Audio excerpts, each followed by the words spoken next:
بسم اللہ الرحمن الرحیم۔ السلام علیکم۔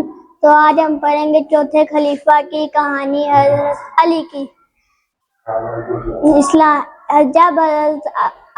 جب مکہ پر حملہ ہوا، یمن کے سب سے بڑے بادشاہ نے مکہ پر حملہ کیا تو حضرت عبد المطلب آگے بڑھے اور انہوں نے مکہ کے خلاف کو پکڑ کے اللہ سے دعا کی کہ اے اللہ، تو اب اس مکہ کے دشمن کو اس دشمن سے بچا۔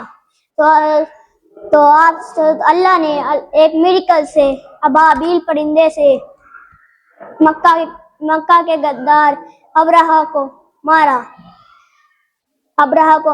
پھر اس کے بعد عبد المطلب کا بیٹا پیدا ہوا، ابو طالب۔ حضرت ابو طالب کے 3 بیٹے تھے، حضرت جعفر، حضرت عقیل اور حضرت علی۔ حضرت علی سب سے چھوٹے بیٹے تھے۔ پھر ایک دفعہ حضرت ابو طالب کچھ کام سے مکہ سے باہر گئے تھے، تو جیسے ہی وہ آئے سارے کام کمپلیٹ کر کے واپس آئے تو ان کو چلا کہ ان کا بیٹا ہوا جس کا نام ان کی بیوی نے حیدر رکھا ہے، جس کا مطلب ہے شیر۔ لیکن حضرت ابو طالب نے کہا کہ نہیں، انہوں نے اس کا نام حیدر سے بدل کے علی رکھ دیا۔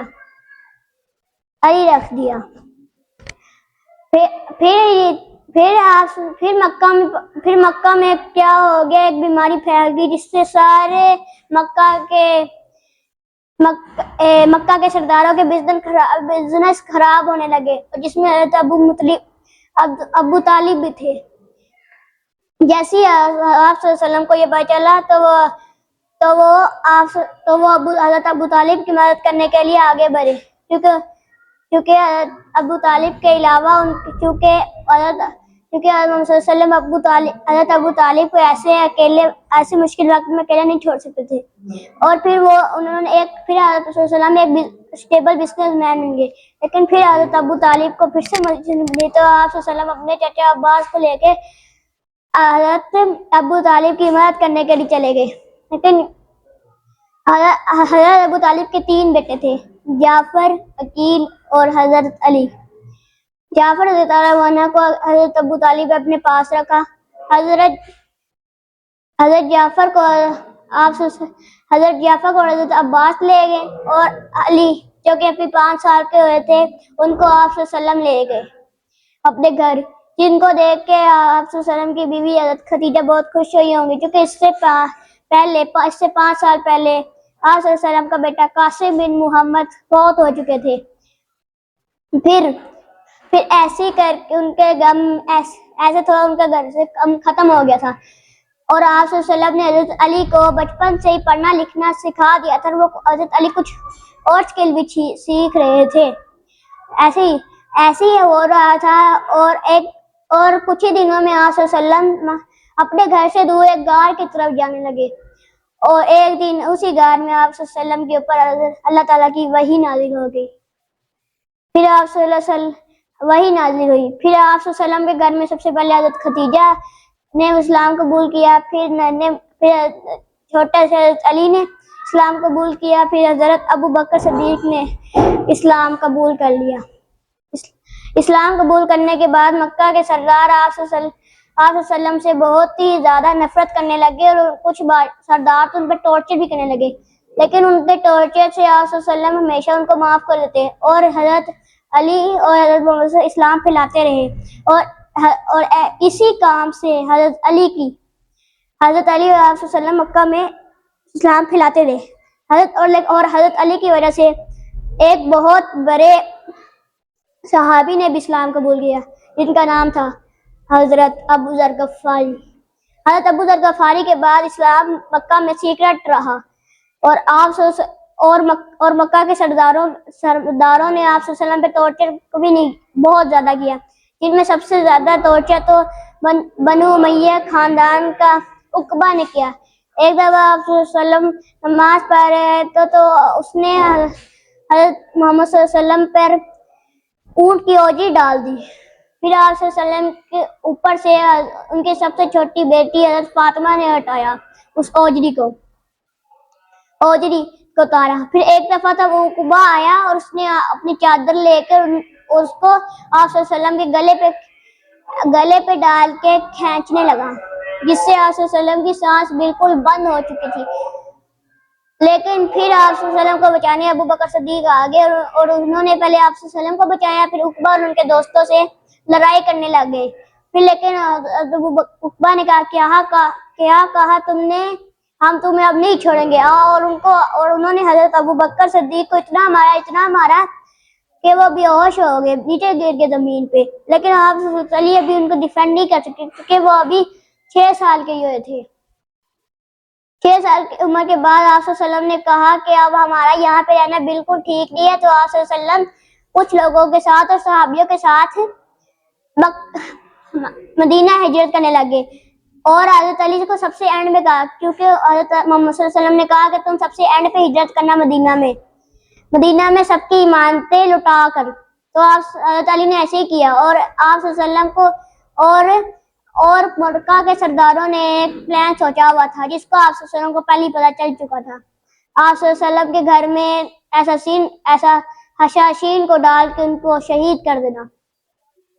اور یہ پلان کسی اور کا نہیں، مکہ کے سب سے بڑے سردار ابو جہل کا تھا. جیسے انہوں نے گلی گلی میں سے کچھ لوگوں کو لیا اور ان کو اس کے گھر پہ بھیج دیا. لیکن جیسے ہی وہ ان کے گھر میں پہنچے تو ان کو پتا چلا کہ آپ صلی اللہ علیہ وسلم تو وہاں پہ ہے ہی نہیں، وہاں پہ تو حضرت علی لیٹے ہوئے ہیں. چونکہ آپ صلی اللہ علیہ وسلم کو یہ بات پہلی پتہ چل چکی تھی، وہ اس لیے وہ ایک اونٹ پکڑ کے حضرت ابو بکر کے ساتھ پہلی مدینہ ہجرت کرنے چلے گئے تھے. پھر حضرت علی کو جیسے انہوں نے دیکھا تو ان کو غصے میں پوچھنے لگے کہ آپ حضرت محمد صلی اللہ علیہ وسلم اور حضرت ابو بکر کہاں ہیں. اور جب حضرت علی کچھ نہیں کہا پائے تو ان کو جیل میں ڈال کے پوچھنے لگے کہ محمد اور ابو بکر کہاں ہیں.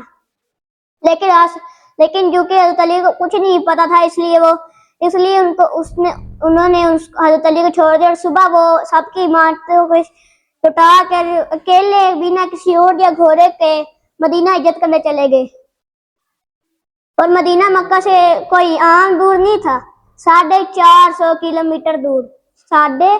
اور اسی سفر سے ایک اور سفر بھی یاد آتا ہے. جب حضرت صلی اللہ علیہ وسلم فرعون کے مصر میں سے نکل جولائی کے مہینے میں مصر سے نکل کے ایجپٹ سے نکل کے خسرو کی طرف جا رہے تھے، وہاں پہ پھر یہ بھی لیکن اس جرنی میں ایک بات تو عام ہے کہ یہ دونوں سفر 450 کلومیٹر دور تھے.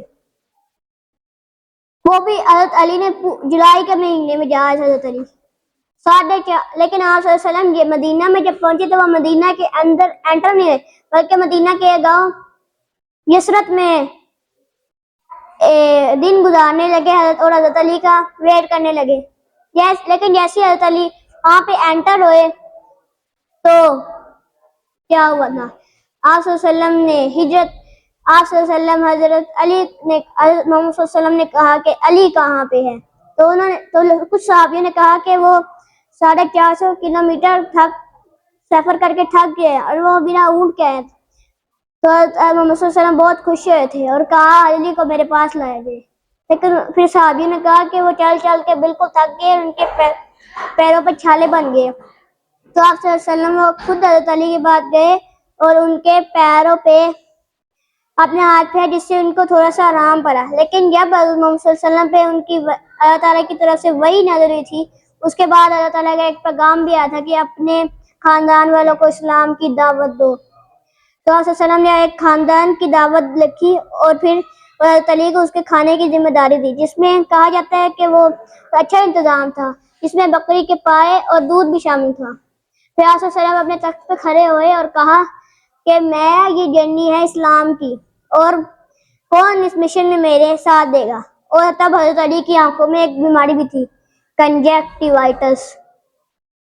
لیکن حضرت علی نے کہا اے اللہ کے پیغمبر، میری آنکھیں دکھتی ہیں، میرے اور میرے پیر کمزور ہے، لیکن میں پھر بھی آپ کے اس سفر میں آپ کا ساتھ دوں گا. پھر آپ صلی اللہ علیہ وسلم ایک دفعہ مکہ میں نماز پڑھ رہے تھے تو حضرت ابو طالب وہاں سے گزرے اور انہوں نے حضرت علی کو بلایا اور کہا یہ تم کیا کر رہے ہو؟ حضرت علی نے کہا میں مسلمان ہو چکا ہوں اور میں یہ نماز پڑھتا ہوں. حضرت ابو طالب نے کہا کہ مجھے پتہ ہے محمد وہ تمہیں کچھ کوئی غلط چیز نہیں سکھایا تھا، اس لیے تم جاؤ اور اس کو اسی ہی کو فالو کرو۔ پھر جب آپ صلی اللہ علیہ وسلم حضرت علی کے ساتھ مدینہ انٹر ہوئے تو وہاں کے حالات بہت زیادہ خراب تھے، لیکن جیسے حضرت محمد صلی اللہ علیہ وسلم وہاں پہ انٹر ہوئے، انہوں نے پہلے مدینہ کو کا نیا ہیڈ کوارٹر بنایا اور وہاں پہ ساری میٹنگس ہونے لگی کہ اب کیا کرنا ہے۔ لیکن اسی وقت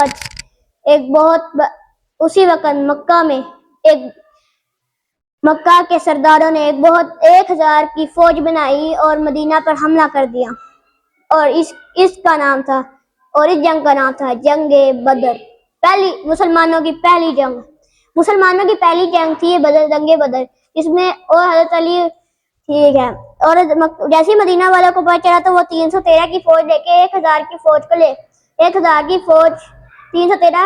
لے کے 1000 کی فوج سے لڑنے چلی گئی کافروں کے پاس۔ ٹھیک ہے، تو جیسے وہ لوگ پہنچے وہاں پہ سب سے پہلے مکہ کے 3 سردار نکلے، جو کہ مکہ کی سب سے پاورفل عورت ہندا کے باپ، چچا اور بھائی تھے، اور پھر حضرت محمد نے بھی 3 صحابیوں کو آگے بچا، لیکن انہوں نے کہا تم کون ہو، ہمارے مکہ کے بھائیوں کو بھیجو۔ تو آپ صلی اللہ علیہ وسلم نے کہا حمزہ اٹھو، ابو ابن جراح اٹھو اور علی اٹھو۔ تو سارے وہاں پہ گئے اور حضرت علی نے اپنی تلوار نکال کے ایک ہی بار میں اپنے دشمن کو ختم کر دیا۔ پھر حضرت حمزہ نے بھی اپنے دشمن کو ایک ہی بار میں ختم کر دیا۔ پھر حضرت علی اور حضرت حمزہ نے مل کے تیسرے بندے کو بھی ختم کر دیا۔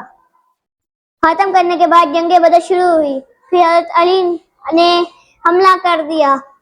پھر وہاں پہ جیسے ہی حملہ ہوا تو حضرت علی نے لیکن ایک حدیث ہے کہ حضرت علی نے جنگ بدر میں سب سے زیادہ بندوں کو مارا، 25 سے 30۔ اب یہ تو نہیں ہے، پتہ نہیں ہے کہ حضرت علی نے ٹوٹل کتنے لوگوں کو مارا، لیکن یہ بات ثابت ہے کہ حضرت علی نے جنگ بدر میں سب سے زیادہ لوگوں کو مارا،